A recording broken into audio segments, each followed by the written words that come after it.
Hello, and welcome to another episode of Conversations with a Millionaire, where we get the chance to glean nuggets of wisdom from some of America's most successful individuals and couples. This week, our guests include Maddie Cohen. I don't exactly spoil them, but I do try to give them some of the things that they want. Darnell and Angela Clay. I still don't feel well. I never have. And George and Jacqueline Cooper. Right. A lot of people think that way. Right. This is mine. And It's a partnership. it definitely is. Jackie Robinson once quoted, "Life is not a spectator sport. If you're going to spend your whole life in the grandstand just watching what goes on, in my opinion, you're wasting your life." Now, listening to the words of Mr. Robinson, ask yourself, would you rather be one of those perfecting the craft and becoming productive, or the one who's watching over 7 hours of TV per day? The difference between the two is one of them is taking action, the other is watching. Time, not money, is your biggest asset in life. Let's listen to what our guests had to say about what wealth means to them. Successful. Comfortable, Wealthy in health. happiness, Live comfortable. Live comfortable. live comfortable, travel, Wealthy in love, because I have the love of my grandchildren, my family. secure in decisions I make. We feel that we've been blessed. Enough financial stability to do some of the things that I want to do without being put in a bind. Celebration. We recently took a really nice trip to the Mediterranean, and based on doing things in the past, it allowed us to take that trip in the future. We don't stop there. We give money to other organizations that we come in contact with. Make good decisions. And that's what wealth is to me right now. When it comes to making purchases, remember that buying something is not the problem. The problem comes when we believe, even for a moment, that the object we're buying is going to make us happy. When all is said and done, it's not what we make or buy that makes the difference, but what we keep and eventually pass on. How do successful people view the value of family? Let's listen in. I think we complement each other. I really do. Because as of next week, we will be married 50 years. 50 years. So we decided we would have a celebration, and the kids wanted to do it. We try to instill in our children to save. That's what my daddy would always say. You know, save your money, you know, have a little fun, but save too. I used to tell them that save because that rainy day there is in the future. My dad worked, so we all learned how to work at an early age. I'm very proud of both of my kids. My daughter's a social worker.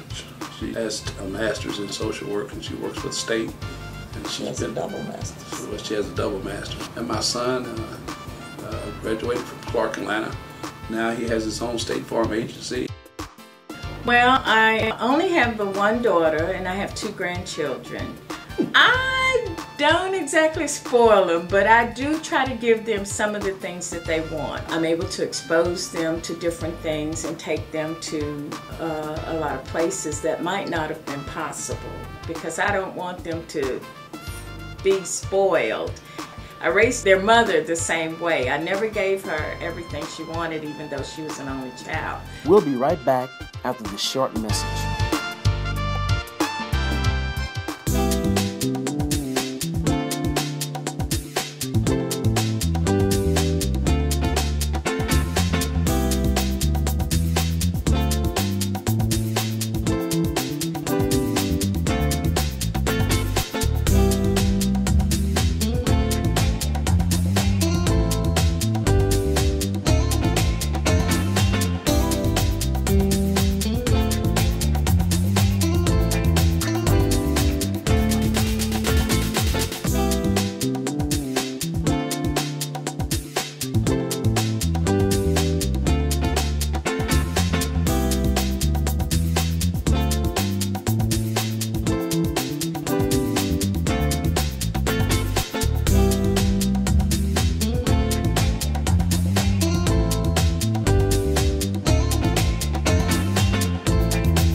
Welcome back to the second episode of Conversations with a Millionaire, where we've been discussing wealth, family, and now another important subject, legacy.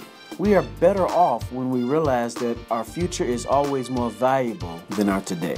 Let's hear what our guests had to say about what legacy means to them. I think I would like for our legacy is sort of like the legacy that our parents left us. For Tiffany and Nicole to say, I remember when Daddy told us, you better save that money, and Mommy saying like, you can buy that, but look for other options. I mean, you don't have to buy the most expensive. You don't have to buy the cheapest either. So just for them to keep things like that open in their mind, that would be our legacy.